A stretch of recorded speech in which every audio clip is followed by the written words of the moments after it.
पुरुषोत्तम पाड़ू नाम के गांव में शंकर नाम का एक लड़का रहता है। उसे ईश्वर पर विश्वास बिल्कुल नहीं रहता। उस लड़के को बचपन से ही ईश्वर और ईश्वर के विचार बिल्कुल पसंद नहीं थे। इसीलिए वो मना के काम को करता था और मना के रास्ते पर ही जाता था। उसकी दादी को इस शंकर के वजह से बीपी बढ़ती थी, क्योंकि वो बहुत मूर्ख काम करता था।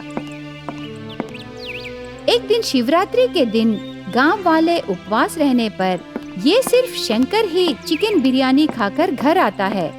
तब ये विषय पता चल के दादी ऐसे कहने लगी, अरे अरे शंकर, आज के दिन तुझे उपवास रहना है रे, और तू मांस खा के आया।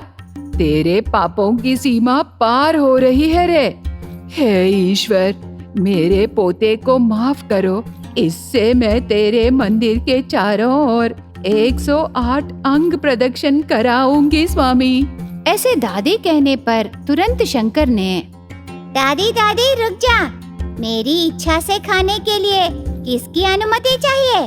त्योहार के दिन मांस खाना गलत कहने से बेचने वाला क्यों बेचेगा? देखो, तेरे विचार से मुझे मार डालोगी क्या? तेरे भगवान को तू देख ले, बीच में अंग प्रदक्षिण कह के मुझे मत फंसाओ। ऐसे दादी से कहता है। इस तरह पहले दादी की बातों को टाल देता है, पर बाद में दादी मुंह लटका के फील होने से उसकी खुशी के लिए दादी की बात मान लेता है। इस प्रकार दादी और पोते के जिंदगियां कटने लगे।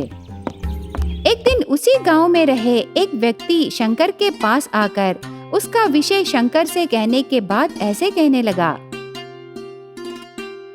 हाँ, वो बात है शंकर। हमारे गांव के पास रहे जंगल में रही शिव जी के मंदिर में उस शिवलिंग के नीचे बहुत सारा खजाना है। वो सच है या झूठ किसी को भी नहीं मालूम, पर सब लोग उसे सच मानते हैं। इतनी कीमती खजाना उस शिवलिंग के नीचे रहना बहुत दुख लग रहा है रे। सब सच मानते हैं तो वो सच है या झूठ मैं साबित करूंगा। एक काले पत्थर के नीचे खजाना रहने से मैं क्यों छोड़ दूंगा? ऐसे उसकी मूर्खता से वो शिवलिंग के नीचे रहे खजाने के लिए जाने लगता है। और एक तरफ उसी जंगल में एक पेड़ के नीचे बैठकर ध्यान कर रहे परमेश्वर को शंकर का शपथ सुनाई देकर ऐसे कहने लगे, आओ शंकर आओ, तुम पत्थर को निकालकर खजाने के साथ जाओगे या उससे और कीमती धन से जाओगे, मैं भी देखूंगा। ऐसे शिव जी बहुत दिलचस्प से देखते रहते हैं। और एक तरफ शिव जी पर गुस्से से शंकर जंगल के पास रहे मंदिर को जाता है। वहां आने के बाद उस लिंग के नीचे खोदने के लिए उसके साथ फावड़ा या बेलचा नहीं लाता। तब शंकर ऐसे सोचने लगा, अब कैसे इस लिंग के नीचे खोदूं? ऐसे सोचता है। उसके पीछे दूर से शिव जी खड़े रह के देखते रहते हैं, पर यह विषय शंकर को पता नहीं था। वो शिवलिंग को कैसे खोदना है शंकर सोचने लगता है। एक काम करता हूँ, ये लिंग के पास रहे त्रिशूल से इसे खोदने से इसके नीचे खजाना है या नहीं पता चल जाएगा ना। ऐसे सोचकर त्रिशूल को खींचते समय शिव जी शंकर को परीक्षा करने के लिए अदृश्य रूप में त्रिशूल को जोर से पकड़ते हैं। उससे शंकर को वो त्रिशूल को निकालने में बहुत मुश्किल होता है। उसे निकालने के लिए बहुत जोर लगाता है। तब अदृश्य रूप में रहे शिव जी ऐसे कहने लगे, तुम बहुत जिद्दी लड़के हो शंकर। ठीक है, मैं तुम्हारी खुशी को रोकना नहीं चाहता। ऐसे उनका हाथ छोड़ने से वो त्रिशूल शंकर के हाथ में आता है। तब शंकर उस त्रिशूल से शिवलिंग के नीचे खोदने पर शिव जी प्रत्यक्ष होकर, रुको शंकर, भक्तों के भरोसे को ऐसे मत निकालो। तुझे क्या चाहिए बताओ, मैं तुम्हें दूंगा। उस लिंग को छोड़ दो शंकर, मैं तुम्हें वरदान देता हूँ। ओहो, तुम ही शिव हो क्या? मुझे कुछ नहीं चाहिए।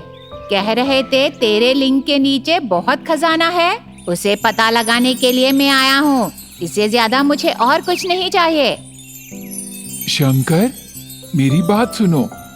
तुझे जो चाहिए वो मैं दूंगा, पर लोगों के भरोसे को खराब मत करो शंकर। ऐसे दूसरे बार शिवजी कहने पर शंकर ऐसे कहने लगा, ओहो, तेरी पहचानत बाहर आएगी करके डर रहे हो? ठीक है, अगर मुझे सच में जरूरत पड़ेगी तो मैं सबके जैसे तुझे भक्ति से पूजा करके तुम्हें प्रसन्न कर लूंगा।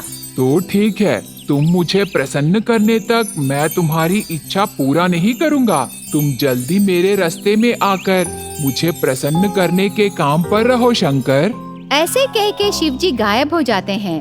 तब शंकर को ऐसे लगता है, ये क्या, सब लोग शिव का दर्शन करना चाहते हैं, पर वो शिव मुझे दर्शन देकर वरदान देने से मैं उन्हें कुछ नहीं पूछा और मेरी मूर्खता से उन्हें ठुकराया। अरे रे, ये गलत को सच मानकर आए हुए मौके को और अनुग्रह किए शिवजी को मैं ठुकरा दिया। ऐसे दुख होकर मन बदल के गांव को जाता है। साक्षात ईश्वर को अपनी आंखों से देखने की खुशी में उसकी दादी से पूरा विषय कहने पर उसकी दादी बहुत खुश होती है। उसके बाद से शंकर शिव जी की उपासना करके शिव जी के दर्शन के लिए और उनके वरदान के लिए प्रार्थना करने लगा। इस प्रकार शिव जी की महिमा से एक मूर्ख शिव जी का भक्त बन जाता है।